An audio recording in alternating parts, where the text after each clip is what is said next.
വണക്കം. കഴിഞ്ഞ ദിവസം ആനേറ മിനി സിവിൽ സ്റ്റേഷനിൽ പ്രവർത്തിച്ചിരുന്ന CPM ഒരു പാർട്ടി ഓഫീസ് തിരുവനന്തപുരം കോർപ്പറേഷൻ ഇടിച്ചു പൊടിച്ച് തരിപ്പണമാക്കി എന്നുള്ളൊരു വാർത്തയാണ് പുറത്തു വന്നത്. അതിനുശേഷം നമ്മുടെ മാധ്യമങ്ങളിലെ CITU മാപ്രകളുടെ കമ്മി രക്തം തിളയ്ക്കുന്ന കാഴ്ചയാണ് നമുക്ക് കാണാനായിട്ട് സാധിച്ചത്. ഇതുവരെ തിരുവനന്തപുരം മേയർക്കെതിരെ ഇവന്മാർക്ക് സത്യം പറഞ്ഞാൽ ഒന്നും കിട്ടിയിട്ടില്ല എന്നുള്ളത് മാത്രമല്ല, തിരുവനന്തപുരം മേയറായിട്ടുള്ള VV രാജേഷ് ഓരോ ദിവസം കഴിയുന്തോറും ജനപ്രിയനായി മാറിക്കൊണ്ടിരിക്കുന്നു എന്നുള്ളതും CITU മാധ്യമങ്ങൾ ചൊറിച്ചിലോടെ നോക്കിക്കൊണ്ട് നിൽക്കുന്ന ഒരു വിഷയമാണ്. കഴിഞ്ഞ ദിവസം അവിടെ പ്രവർത്തിച്ചിരുന്ന അതായത് മിനി സിവിൽ സ്റ്റേഷനിൽ പ്രവർത്തിച്ചിരുന്ന ഈ ഒരു CPM ഓഫീസ് ഇടിച്ചു പൊളിക്കാനായിട്ട് അവിടെ വന്നപ്പോൾ നമ്മുടെ മാധ്യമങ്ങൾ അവിടെ പാഞ്ഞെത്തി.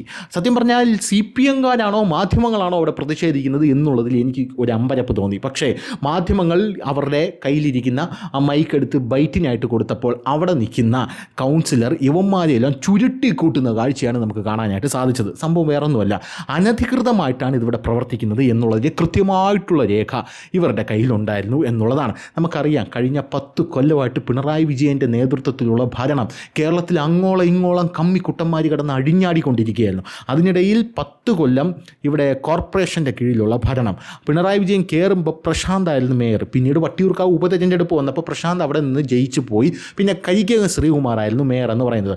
ആ കരിക്കകം ശ്രീകുമാർ രണ്ടാമത്തെ ടേമിൽ പൊട്ടി. നല്ല ഭരണമായതുകൊണ്ട് പൊട്ടി. അങ്ങനെ പൊട്ടിയപ്പോൾ നമ്മുടെ ആര്യ രാജേന്ദ്രൻ മേയറായി. പിന്നെ തിരിഞ്ഞു നോക്കേണ്ട ഒരു സാഹചര്യം ഉണ്ടായിട്ടില്ല. വച്ചടി കയറ്റമായിരുന്നു CPM ഗുണ്ടകൾക്ക് എന്നുള്ള കാര്യത്തിൽ. പാളയം മാർക്കറ്റിനകത്ത് യുവമാരി കടന്ന് അഴിഞ്ഞാടി. പോരാത്തതിന് നമ്മുടെ കോർപ്പറേഷൻ്റെ കീഴിലുള്ള കടമുറികൾ, ആ കടമുറികൾ 600 രൂപ, 800 രൂപ, 1000 രൂപയ്ക്കാണ് ഒരു മാസം വാടകയ്ക്ക് യുവമാരി കൊടുത്തുകൊണ്ടിരുന്നത്. തിരുവനന്തപുരം കോർപ്പറേഷനകത്ത് ഒരു വീട് വാടകയ്ക്ക് എടുക്കണമെങ്കിൽ കുറഞ്ഞത് ഒരു 15,000 രൂപയെങ്കിലും വേണ്ടി വരും. പോട്ടെ, ഒരു 10,000 രൂപ ഒരു സാധാരണ ഒരു വീട്, അതായത് അടിസ്ഥാന സൗകര്യങ്ങൾ മാത്രമുള്ളൊരു വീട് വാടകയ്ക്ക് എടുക്കണമെങ്കിൽ 10,000 രൂപയാകും. കടമുറി അപ്പോൾ വാടകയ്ക്ക് എടുക്കുക, കാരണം കൊമേഴ്ഷ്യൽ സ്പേസ് ആണ്. ഇത് വാടകയ്ക്ക് എടുക്കണമെങ്കിൽ എത്ര രൂപയാകും കോർപ്പറേഷനകത്തുനിന്ന് ചുമ്മാ ഒന്ന് ഊഹിച്ചാൽ മതി. ഈ കോർപ്പറേഷനിലെ ഈ കടമുറി 800, 600, 1000 രൂപയ്ക്ക് ഇവരെന്ത് ചെയ്തു? ഇവരുടെ CPM അനുഭാവികൾക്ക് മറിച്ചടിച്ചു. ഈ മറിച്ചടിച്ച അനുഭാവികൾ എന്ത് ചെയ്തു? 800 രൂപ മാസം കോർപ്പറേഷന് കൊടുത്താൽ മതിയല്ലോ. ഇവന്മാർ 4-5 ലക്ഷം രൂപയ്ക്ക് ഈ കടമുറി എന്ത് ചെയ്തു? വേറെ ആൾക്കാർക്ക് മറിച്ചടിച്ചു. അങ്ങനെയാണ് ഇവന്മാർ ഇവിടെ നക്കി തിന്നുകൊണ്ടിരുന്നത് എന്നുള്ളതാണ് പ്രധാനപ്പെട്ട കാര്യം എന്ന് പറയുന്നത്. അങ്ങനെ നക്കി തിന്നുന്നവന്മാരെ സകല തീറ്റിയും തിരുവനന്തപുരം കോർപ്പറേഷനിൽ മേയറായിട്ട് VV രാജേഷ് വന്നപ്പോൾ അവസാനിപ്പിച്ചു. പാളയം മാർക്കറ്റിൽ വന്ന് VV രാജേഷ് സകല എണ്ണത്തിനെയും ക്ലീൻ ചെയ്തിട്ട് പോയ ആദ്യത്തെ ദിവസം വലിയ പ്രതിഷേധമൊന്നും ഉണ്ടായില്ല. പക്ഷേ CPM ഇത് കനത്ത തിരിച്ചടിയായതുകൊണ്ട് തന്നെ വീണ്ടും കോർപ്പറേഷനിൽ നിന്നും മേയറുടെ നേതൃത്വത്തിൽ ആൾ വന്നപ്പോൾ അവിടെ ഞങ്ങളൊരു പ്രതിഷേധം സംഘടിപ്പിക്കണം എന്ന് ഇവർ തീരുമാനിക്കുകയായിരുന്നു. അങ്ങനെ CPM നിർദ്ദേശപ്രകാരം നെഞ്ചത്തടി, നിലവിളി, തുണി പറിച്ചടി, ഇങ്ങനെയുള്ള പല അറിയാമല്ലോ. എൻഫോഴ്സ്മെൻറ്റ് ഡയറക്ടറേറ്റ് വന്നപ്പോൾ പോലും മുട്ട എറിയുക, കട്ടയെടുത്ത് അടിക്കുക, ചുടുകട്ട എടുത്ത് എറിയുക, ഇതൊക്കെയാണ് ഇവന്മാരുടെ ഒരു പ്രധാനപ്പെട്ട രീതി എന്ന് പറയുന്നത്. അല്ലാതെ ജനാധിപത്യപരമായിട്ട് സംസാരിച്ച് തോപ്പിക്കുക എന്നൊന്നും നമ്മളെ കൊണ്ട് നടക്കുന്ന കേസല്ല. അതുകൊണ്ട് തന്നെ ആരെങ്കിലും, അതായത് ബുൾഡോസറൊക്കെ പൊളിക്കാൻ വരികയാണെങ്കിൽ എന്ത് ചെയ്യണം? അതിൻ്റെ ഫ്രണ്ടിൽ ഇങ്ങനെ മലന്ന് കിടന്നോണം.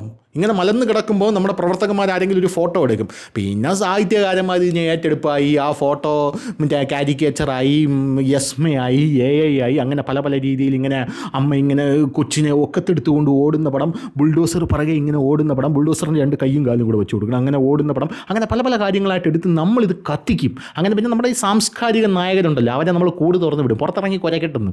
അങ്ങനെ കൂട് തുറന്ന് വിട്ട് ഇവർ പിന്നെ കുരച്ചു തുടങ്ങും. ജാതീയത, വർഗീയത, വിഭാഗീയത.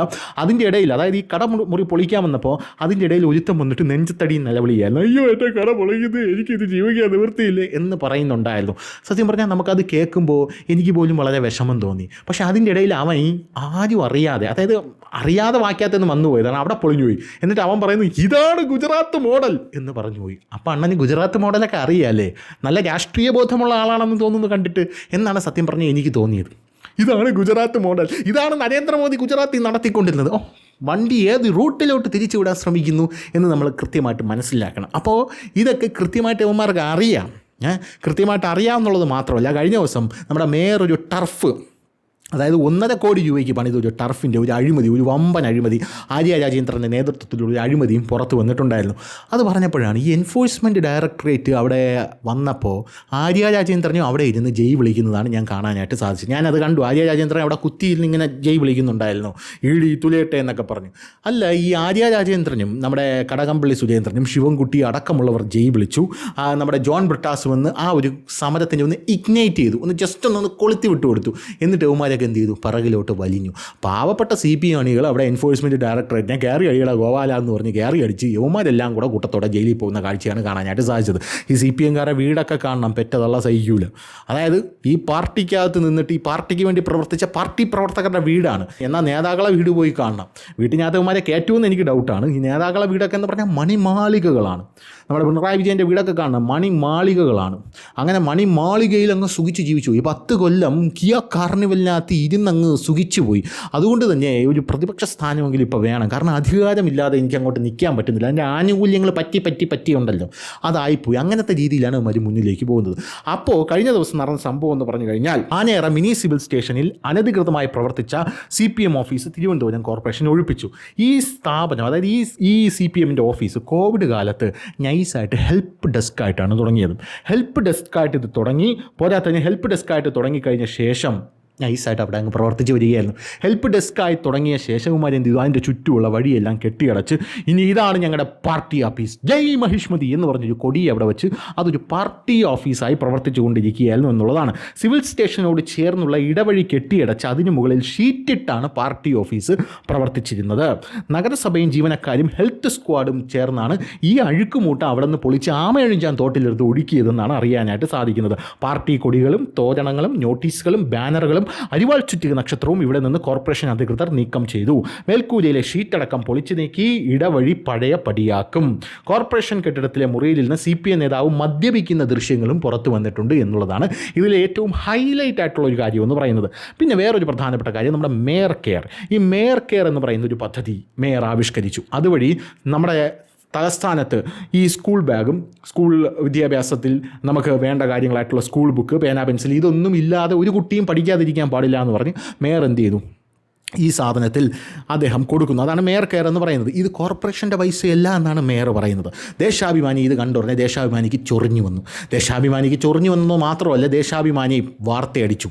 ദേശാഭിമാനി പറയുന്നത് കണ്ടോ, കൊടുക്കുന്ന സ്കൂൾ ബാഗിൽ നരേന്ദ്രമോദിയുടെ പടം. അല്ല, ഇത് കോർപ്പറേഷൻ്റെ പൈസയ്ക്ക് കൊടുക്കുന്നതല്ലല്ലോ, ഇത് കോർപ്പറേഷൻ്റെ പൈസ. ഇത് VV രാജേഷ് അദ്ദേഹം സ്വരുക്കൂട്ടിയ പൈസയിൽ നിന്ന് അദ്ദേഹം ക്യാമ്പയിൻ നടത്തി പിരിച്ച ഫണ്ടിൽ നിന്നും കൊടുക്കുന്നതാണ്. അല്ലെങ്കിൽ ഒരുപാട് സുമനസ്സുകൾ സംഭാവന ചെയ്ത കാര്യമാണ് ഈ മേയർ എടുത്ത് വിദ്യാർത്ഥികൾക്ക് കൊടുക്കുന്നത്. ഇപ്പം നാളെ എനിക്ക് 10 വിദ്യാർത്ഥികളെ സഹായിക്കണമെന്ന് തോന്നിക്കഴിഞ്ഞാൽ ഞാൻ 10 ബാഗും 10 കുടയും വാങ്ങിച്ച് അതിനകത്ത് എൻ്റെ ആരാധനാപാത്രമായിട്ടുള്ള മൈക്കിൾ ജാക്സൻ്റെ പടം ഒഴിച്ച് കൊടുത്തു കഴിഞ്ഞാൽ എന്നെ ആർക്കെങ്കിലും കുറ്റം പറയാൻ പറ്റുമോ എന്നുള്ളതാണ് എൻ്റെ ചോദ്യം എന്ന് പറയുന്നത്.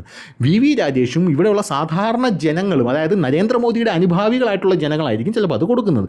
അങ്ങനെ കൊടുക്കുന്ന ആ സാധനത്തിനകത്ത് മോദിയുടെ പടമല്ലാതെ പിന്നെ പിണറായി വിജയൻ്റെ പടം വയ്ക്കാൻ പറ്റുമോ എന്നാണ് നാട്ടുകാരിങ്ങനെ ചോദിച്ചുകൊണ്ടിരിക്കുന്നത്. അപ്പോൾ അങ്ങനെയാണ് തിരുവനന്തപുരം കോർപ്പറേഷനിലെ ഭരണം മുന്നോട്ട് പോകുന്നത്. എന്ത് തന്നെയായിരുന്നാലും ഇത്തരത്തിലുള്ള പൊളിക്കലുകൾ ഇനിയും കാണാൻ സാധിക്കുമെന്നുള്ളതാണ് ഈ കോർപ്പറേഷൻ്റെ ഏറ്റവും വലിയ ഗുണമെന്ന് പറയുന്നത്.